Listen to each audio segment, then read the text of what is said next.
Welcome to Safeword by Fear and Greed. I'm Sean Aylmer. If you're new to Fear and Greed, let me fill you in. It's Australia's most popular business podcast, out every day, where we give you all the latest business news. Safeword, on the other hand, ain't that. It's very, very different. Sure, it's loosely about business, but there aren't many business podcasts that use a safe word for when things get a bit awkward. I think that's probably the best description of this one. Every week I'm joined by my colleagues from Fear and Greed. We have the great Adam Lang, cavoodle fancier, spreadsheet lover, wearer of indoor runners as opposed to his outdoor runners, and a man who this week swore on air, probably for the first time. Good morning, Adam. Good morning, Sean. Just a qualification. It wasn't while recording. No, but we were certainly listening to you. Anyway. Always paying attention. Mickey T, Michael Thompson, he is our token hipster. I don't think he's a hipster at all, but he just kind of looks a little bit that way. He's been wearing stripy T-shirts on our videos recently. I don't know whether you've noticed that. You can find them on your favourite social media platform, Mickey T in striped T-shirts. Anyway, he's our token hipster, frequent complainer, loves punctuation. One of those sort of people. You get it? Yeah. Mickey, Michael, good morning. You would have to be one of those people as well, though, Sean. A punctuation fanatic. Absolutely. You know, when you're texting and the kids text you and lots of acronyms and things like that, I feel like my mother. I'm like there, THEY apostrophe RE, then I backspace to make sure the apostrophe's in there, all that stuff. So, yeah, I am with you on that. I had one just yesterday, a delivery. This was fantastic customer service. I ordered a cake for a birthday, and it was delivered at about 11 a.m. and I got a text from the delivery person with a photo, and it says, "Hi, Michael, this is the driver for your cake. Please find your delivery by your front door." And I thought, this is fantastic service. I texted back, "Thank you," and they responded, "You're welcome. YOUR welcome." And so I texted them back a correction, obviously, just as they were driving off on their moped. They did me a fantastic service, so I returned the favour by helping improve them. My theory is that it's not actually me being a pedant. It's me trying to improve everyone else's English skills, and particularly my children. So if I put capitals where they deserve to be and spell out every word and make sure punctuation is correct, I'm helping the world. It's not about being a pedant. It's me helping everyone else. I'm educating my children, Michael and Adam. Are you proud of me? Oh, I think pedant is a great safe word for today. It's a ripper, but Sean, just on behalf of me and everyone else that you've helped along the way, I'm grateful. Thanks. By the way, my name is Sean Aylmer, in case you're not a regular listener, and that's why they're calling me Sean, which is not what they call me off air, but on air. Well, I think that was when we heard Adam swear for the first time, wasn't it? When he gave you a new name very briefly. That's right. It's a very unusual word, that one. Anyway. I know. I've never heard it come out of someone's mouth like that with such venom. No. I mean, it involved wit, which I liked because I feel I do have plenty of wit. It's just the first part I didn't like. Anyway, I'm basically here to give this show a bit of credibility. Adam, you're not going to say anything to me for a while, are you? No. I'm just breathing through it. I'm good. Thank you. Michael, tell me, have you had much audience feedback? We like to hear from people, obviously, on Facebook and LinkedIn, anywhere that you can find Fear and Greed, which is pretty much everywhere. And look, last week I was talking about our humble beginnings as a business. Fear and Greed is now a couple of years old. And last week we were talking about We've never been humble. No, but our beginnings certainly were. Yes, that's true. Particularly when we had a few technical challenges in our early days. And look, I'm not going to point fingers at I mean, I pointed fingers last week directly at Adam, but I'm not going to do that this week because that's not what this was about. So, Adam, sorry, go on. And so I don't know how, but for some reason I got onto some really old feedback that we got from listeners when we first started Fear and Greed. This is before Safeword was even a thing. And this was my favorite, and it came from a listener, Ruby, who said, "This podcast is very informative. Listening to Sam in the morning as part of my morning routine." I thought, who's Sam? Wait a second. That would be you, Sean. What a blow to the ego that would be. I have to tell you. Do I ever tell the story of meeting Kevin Rudd? When I was running one of the newspapers in Sydney, and he took me out for drinks, and we had this long chat. You know, the would-be Prime Minister. I'm there. I'm next to the would-be Prime Minister, and it turned out to be correct because he did. Was this the Kevin 07 lead up, Sean, or when about? Yeah, was this? it was actually after that. So he'd been Prime Minister, had been kicked out, then he came back again. Okay. He was courting the media.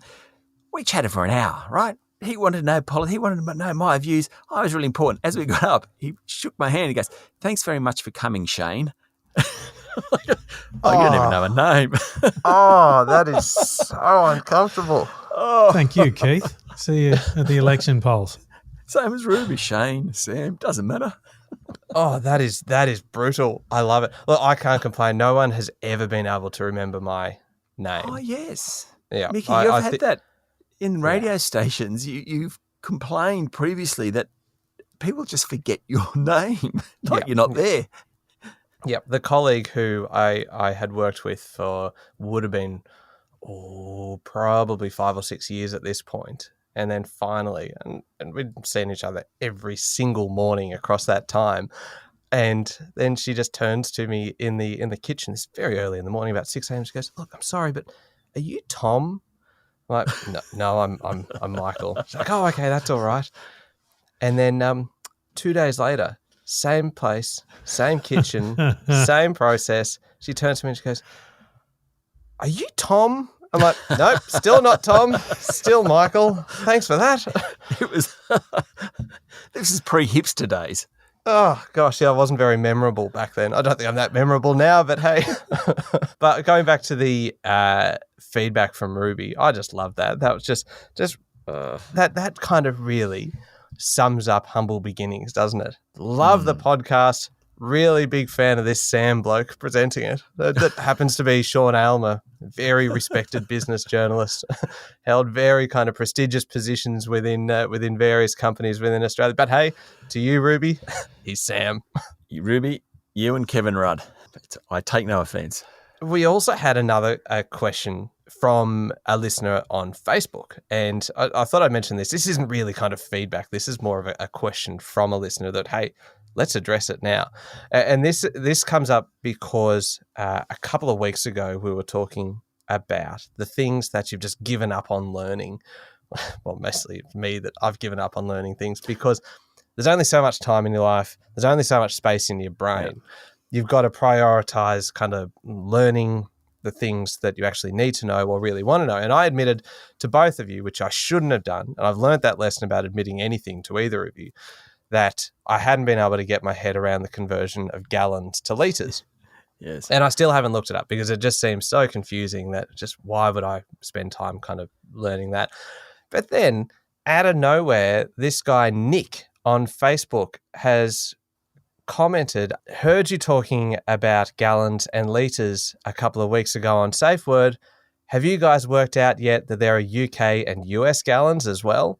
Which, of course, I had to then go and investigate. And a US gallon is about Oh, hang on, Adam, you were quite upset with yourself because I was thrown out.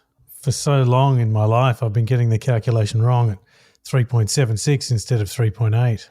Yeah, and which is unforgivable, really. Margin of error is unacceptable. Think about all the people you would have shortchanged at kind of US petrol stations there, not giving them their full gallon. US gallon's about 3.8. An imperial gallon is like 4.5 litres. Why? Why is this? Why do we have different gallons? Why do we have kind of different units of measurement? And it reminded me of then our daylight saving conversation about getting everyone on the one time zone. So you know where I'm going with this. This is time. Today is the day when fear and greed starts to stand for something. Safeword is going to campaign, and I haven't told either of you that we're going to do this, so I hope you're on board. Global conversion to the metric system. It starts here.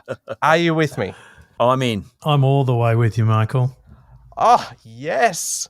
The US, right, in many ways, the world's most developed economy, except when it comes to measurement, absolutely hopeless. Talk about inches, miles, things like that. How ridiculous. You've got to have some sort of basis for a measurement, and, units of 10 or 100 or 1,000 seem pretty sensible to me, I'd say, as opposed to 3.78. I'm with you. I'm on board. You say it's sensible. You say it kind of makes sense. The most sensible person I have ever met in my life is Adam Lang. Adam. You reckon? Absolutely. Absolutely. Unless he's on the drink. But I'm with Sean on this one. Unless he's on the drink. The fourth cider knocks you around. And suddenly all kind of common sense goes out the window. No, he's a very sensible fella. Before you ask this of Adam, he's a bit of a conundrum, Michael. Don't you think Adam is a conundrum?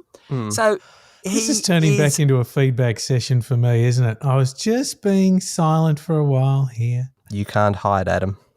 This is a man who, I agree, is in many ways a sort of straight-laced former CEO, slightly nerdish dude who knows all about bands and music and has managed them. This is a guy who loves the spreadsheet, except don't talk to him spreadsheet when his footy team, which is an AFL team, the Sydney Swans, is playing, because he ain't got any interest in anything else but footy. To me, Adam is just a slight conundrum because broadly he is the most sensible person in the world. He has indoor runners and outdoor runners. But on the other side, there's this side to him which is totally alternate. I mean, not the football's alternate or bands are alternate, but it's anything but sensible. Isn't this just normal though? Or, per our chat last week, is it the new normal? Oh, God. Did you just say the new normal? Oh, Adam. You know I don't like that phrase. But for me, it's just normal. Everyone's a bit quirky in their own way, and I certainly am. No. I reckon most people would be watching the Swans play and they, on their phone, would have their sports bet account or something open. Yeah. You have got the mobile app version of Excel open on your phone instead of sports bet. I don't think that's normal. He took 18 steps before kicking. Yeah. And it's, Sean, can I tell you? And sorry, just before we go on, because I know I'm digressing and taking us off on a tangent. That's very unlike Safeword. It is. But can we just establish that just in case anyone needs it, if Adam needs it, the safe word is pedant for today. Done. Perfect. Pedant's a beauty. Pedant is good. So while you're away in Fiji, Sean, you've obviously just come back from your holiday. You're very happy and relaxed. You two didn't really ask me about how it was, but anyway, I'm parking that for now. Go on. Oh, well, this is unlike you to complain. Usually whinging is my job, but hey, I'm sure you will voice it shortly. Adam stepped up and did an admirable job of co-hosting the daily Fear and Greed show that you mentioned earlier. He did a really, really good job. Yep. However, absolutely agree. However, there was one day which I think sums up Adam perfectly. And so Adam and I talked a bit before. We talked a lot before kind of each episode, and we kind of discussed it and we said, okay, today we're going to lead today's episode with the resignation of the Telstra boss, Andy Penn, and the incoming CEO, Vicky Brady. I said, Adam, look, you're a business coach. You're a former CEO. I think it would be really interesting if I was to ask you what Vicky Brady, the incoming CEO, the current CFO, what she needs to do to hit the ground running, because Telstra is such a big company. Just a quick bit of info, just add a little bit of context into the discussion. Bit of ad-lib. Yeah, and ad-lib, off-the-cuff stuff. Just your knowledge. And you said, yep, got it. So, obviously, there is a lot of information in each episode. It's business news after all. So before we start recording each day, while you're away, Sean, I was going back through all the notes, all the points we wanted to make, cross-checking material, making sure we had everything right. And I thought Adam was there doing the same after we'd had this conversation. 20 minutes later, I said, Adam, you good to go? You ready to start recording? He goes, yep, almost finished. I scroll up in the document and he has prepared 2.5 pages of notes on Vicky Brady's background, her education, her work history, her skills, weaknesses, kind of contacts, pets, hobbies, favorite movies. It was the most comprehensive answer you've ever seen. And that was just his notes. That wasn't even what he was going to say. Damsky at his finest. So, Adam, there's only 15 seconds for this, right? It's like, yep. No, I'll just leave out the second part then. I'm like, oh, dear Lord, you're only leaving out half a page. But that is a Damsky at his absolute finest. Never can you say he didn't do his research. Oh, yeah. And look, there's all jokes aside, Adam, you did a fantastic job, but that was just the defining moment for me. And it was the moment at which I sent myself an email saying, with the subject line, mention this on Safeword. So I'm just interested in your answer to that question because Sure. obviously I had no Wi-Fi for a week, so I haven't caught up on all the shows. No Wi-Fi, no interest. Go on, carry on. So Michael mentioned the challenge ahead, and I thought, yeah, I can. So I just started writing a bit of Jack Kerouac style, the book On the Road, one of the greats. Oh, my God. A stream of consciousness thinking and just writing it out. See, this is part of the conundrum. Jack Kerouac was on before you drugs knew the it. whole time he wrote that. Oh, it's a great book. It's a little unorthodox, but it's a great book. And I just had to sort of pour out some thoughts because can you imagine being in that role? There's 35,000 plus people working there. Massive job ahead of her, Vicky Brady. And I just thought it was so interesting. So guilty as charged. I did write a lot. What is it like, Adamski, when you were tapped on the shoulder and said, "Can you run this listed company, Macquarie Media, an ASX listed company?" What goes through your mind? What is Vicky Brady? I appreciate that she's had 35,000 people. It's one of the largest number of shareholders in the country. Very, very involved in government. Yeah, it's a consumer brand, a business brand. Yeah. It's in all sorts of parts of the economy. It's the same with the Stars. Matt Becker stepped down, and so John O'Neill has stepped into that job, but there'll be a new CEO for that group too. What's it like? So the first part is, I think, without knowing Vicky Brady or presuming her plans. Don't let that get in the way. He's stalling while he digs out like a full kind of binder of notes that he has made in preparation. I'm typing silently. Yep. Just in case this should come up. Gee, I hope they ask. Yeah, we'll buy you some time here, Adamski. You hope that your career will go that way. And so, much of your career is spent planning for and perhaps working towards that goal. And so when you get it, it's the first thing I think is relief and maybe a little bit of gratification that you've achieved something. And then a little bit ambitious, aren't you, Adamski? More so than I realised. And then it's the realisation that there's a huge responsibility coming. Your profile's about to change, your responsibility changes. And so I think that's when you start really drawing breath and appreciating the challenges ahead of you. So that's what it was like for me. And I thought the highlight for me when Adam stepped up into the CEO role, I was just cheering because I got his office. So he couldn't get me out of there quick enough. He moved across at 9 a.m. and I was there at like 8:55 going, Adam, come on. Tapping on the door. Yeah, I'm ready.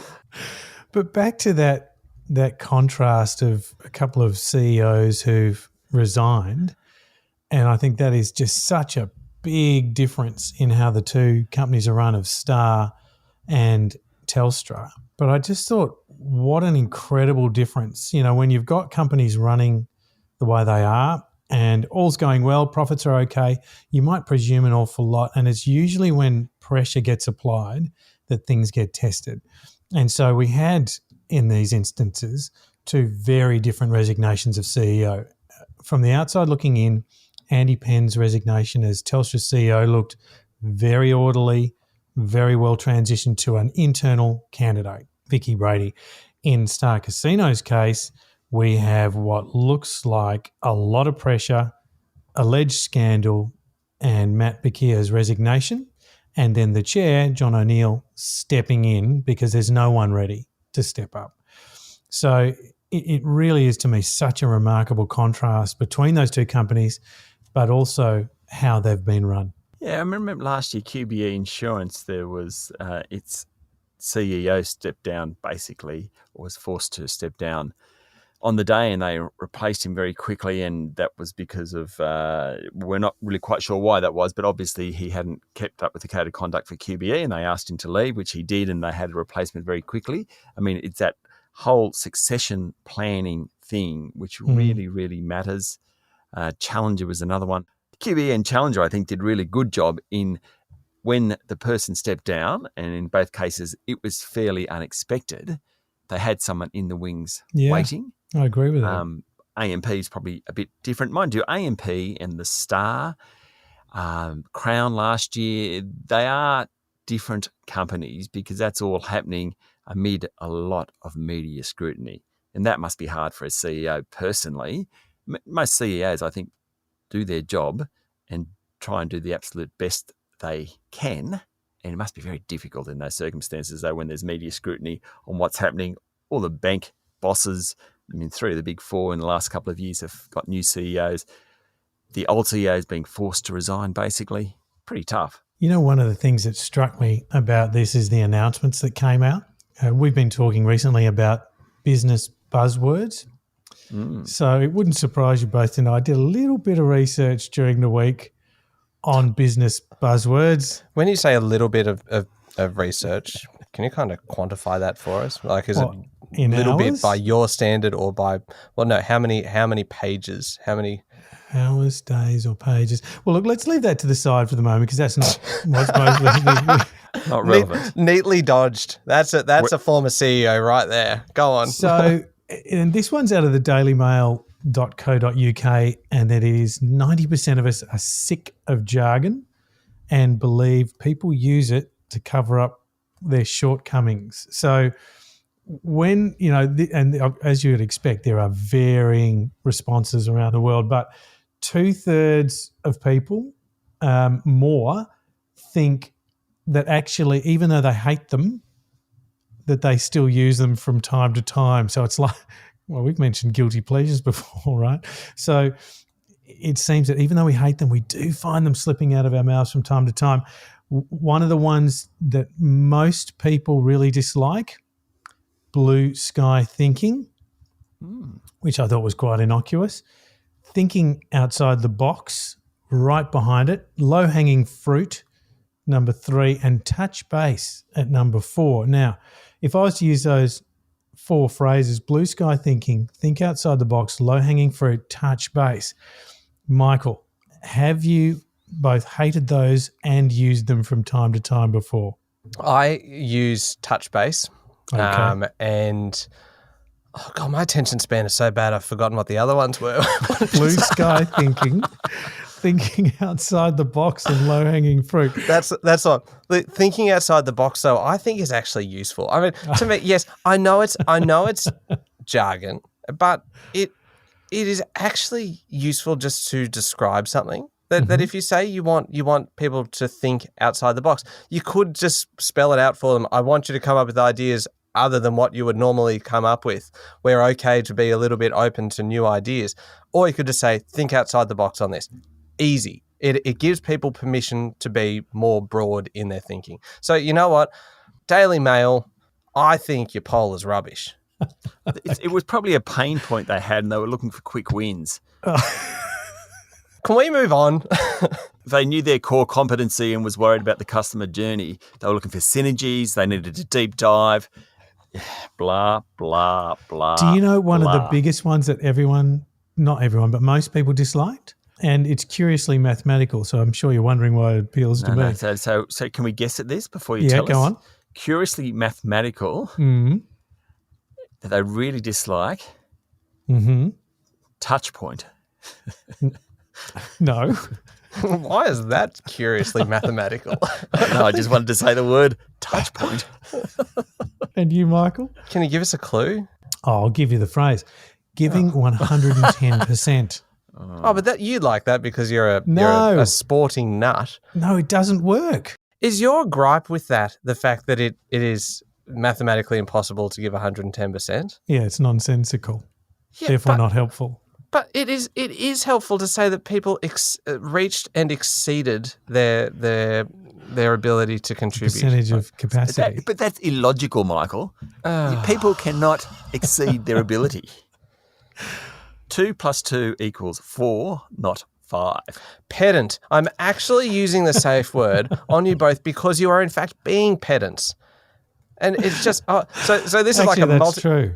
Well played. This is a multi-layered safe word right now. It is using pedant on a pair of pedants, and I'm going to force us to move on right now because. So you think perhaps we're slightly uptight about things, do you, Michael? You think that we take things a little seriously?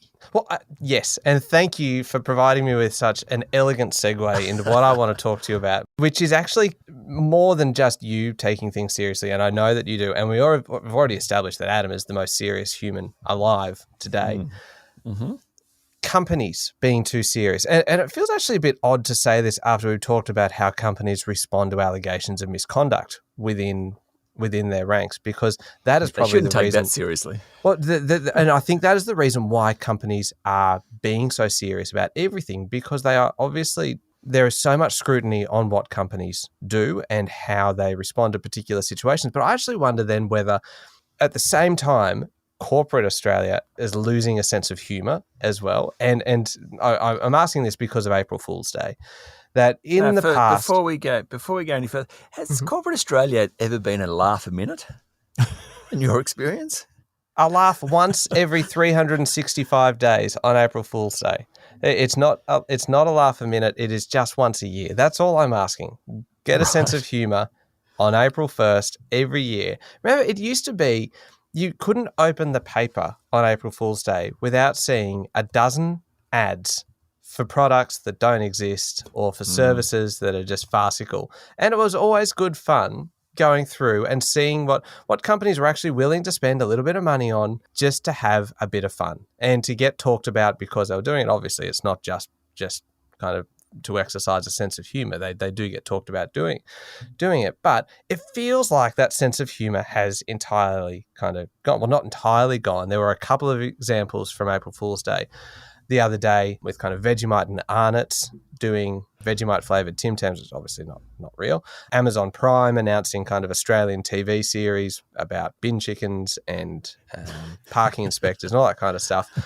My favourite, and it really kind of comes down to people like Jim Penman, from Jim's group. Mowing. Yeah, Jim's. So he's got Jim's mowing, Jim's cleaning, Jim's fencing, Jim's dog wash, Jim's eradication, pest eradication. Jim's mobile cafe is actually that's a real one. That's not even an April Fool's Day joke. But on April Fool's Day, he announced the launch of his own cryptocurrency, Jim Coin.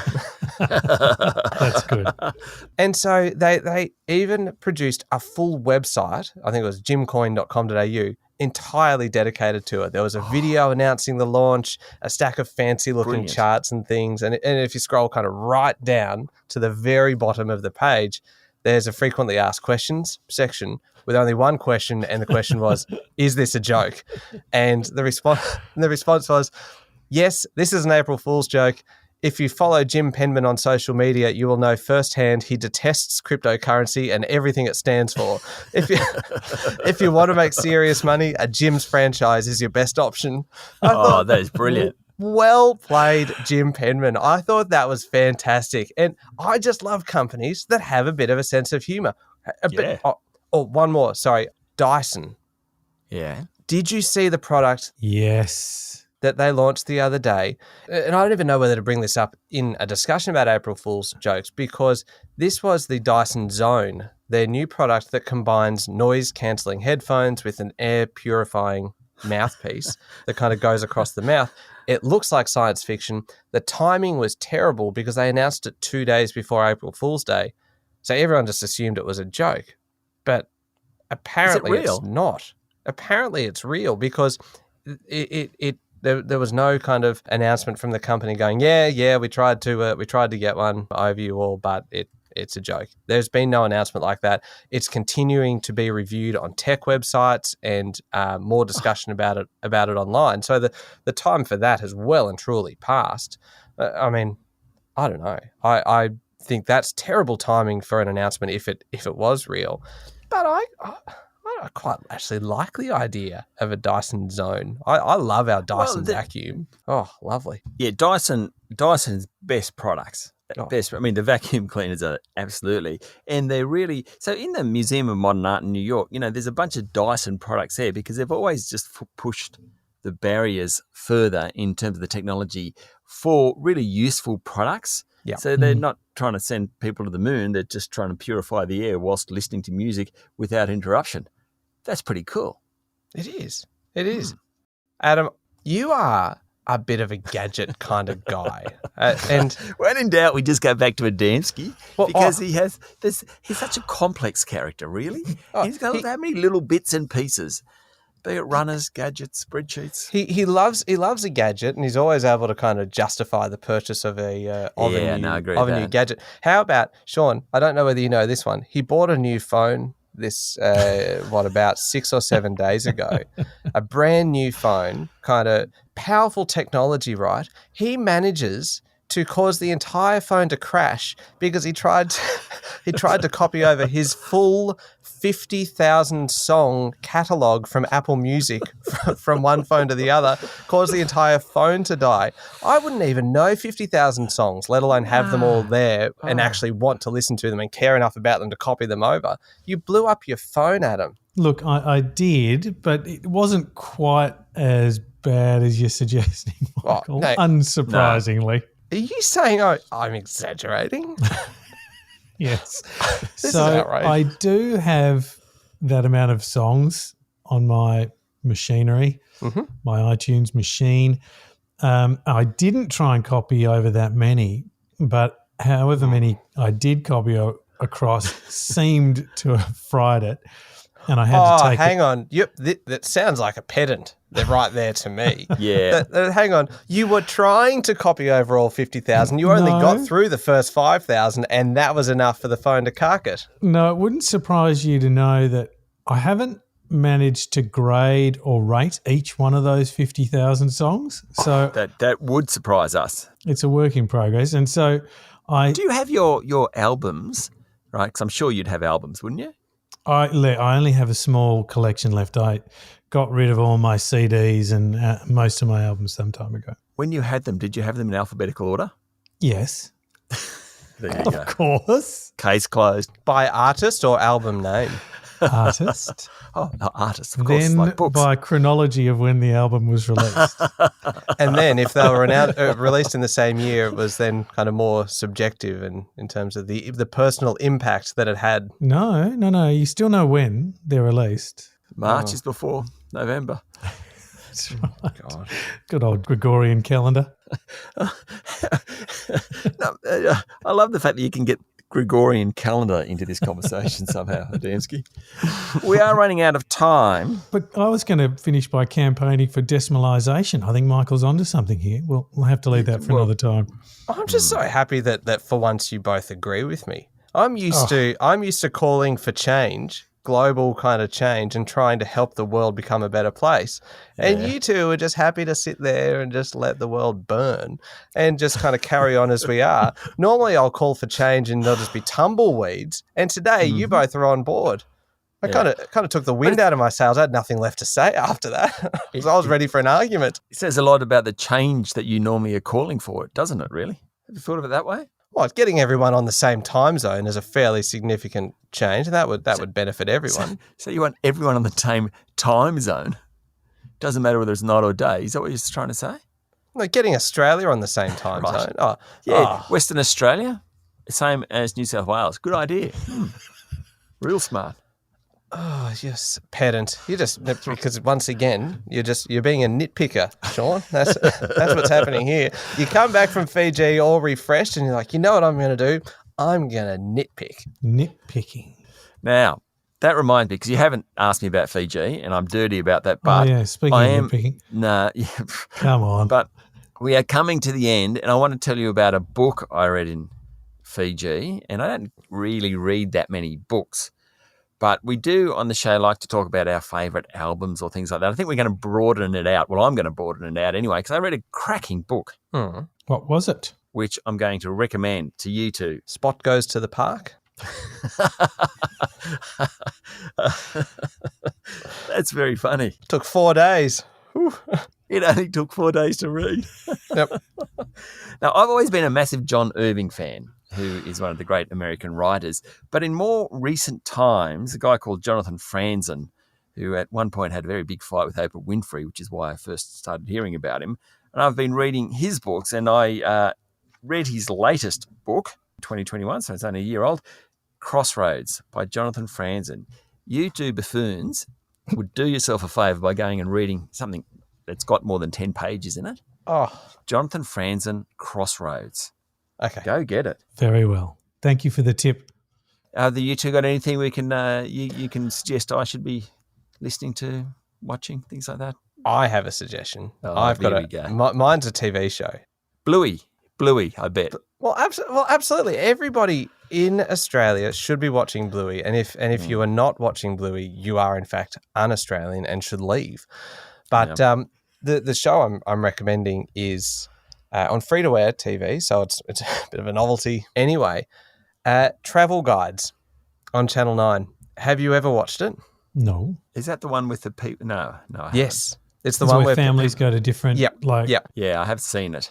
When it first came out about 5 or 6 years ago, I think I was so skeptical. I'm like, this is a terrible idea for a TV show. So clearly I shouldn't be programming TV because this is a fantastic show. It is the best kind of escapist TV. And these are Australian families going. Yep, Well, Australian family, kind of Australian couples, friends, and they all go to the same place, and they're not there at the same time, but they are just then kind of you watch them do it, and you hear their feedback and their thoughts, and just the way that different people respond to a particular place. We've got a couple who is very, very refined, and they kind of hated last week kind of going on a driving holiday through Texas, whereas then you get the two girls who are from kind of a cattle station in Australia who are traveling together, absolutely loved it. And just the way that they all respond to the different environment, it is absolutely